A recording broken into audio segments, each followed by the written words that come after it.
Oi gente, como vocês estão? Espero que bem.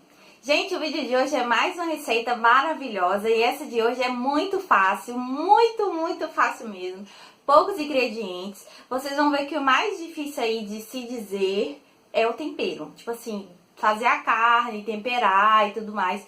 Essa é a parte mais difícil. O resto é facílimo, fica uma delícia. Você pode fazer várias coisas, usar a sua criatividade e ó, arrasar aí na sua casa, tá bom? Então vamos lá. Gente, mais uma vez, antes da gente ir pro vídeo, eu quero pedir carinhosamente que vocês se inscrevam aqui no meu canal, tá? Me dá aquela força. Também quero pedir que vocês me sigam no Instagram.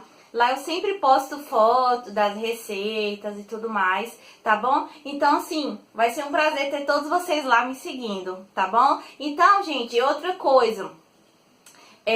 Aqui no box de informações, na descrição do vídeo, tem alguns canais parceiros. Clica no link, visitam esses canais, se inscrevem, fala que vocês vieram do meu canal e elas vão ficar muito felizes porque são pessoas maravilhosas. Cada canal tem um jeitinho diferente e cada uma delas traz uma proposta diferente pra gente estar vendo, distraindo de vez em quando. Então, tá? Então, vamos para o vídeo dessa torta maravilhosa e super fácil de liquidificador, tá bom?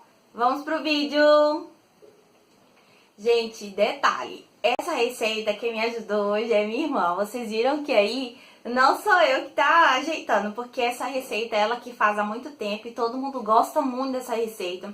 Quando a gente fala dos ingredientes e a forma que ela é feita, apaixonam de verdade. Então, Laís é a que tá me ajudando hoje, viu? Então aí, ó, dá aquele like aí que ela se esforçou pra vir aqui no canal. Tchau!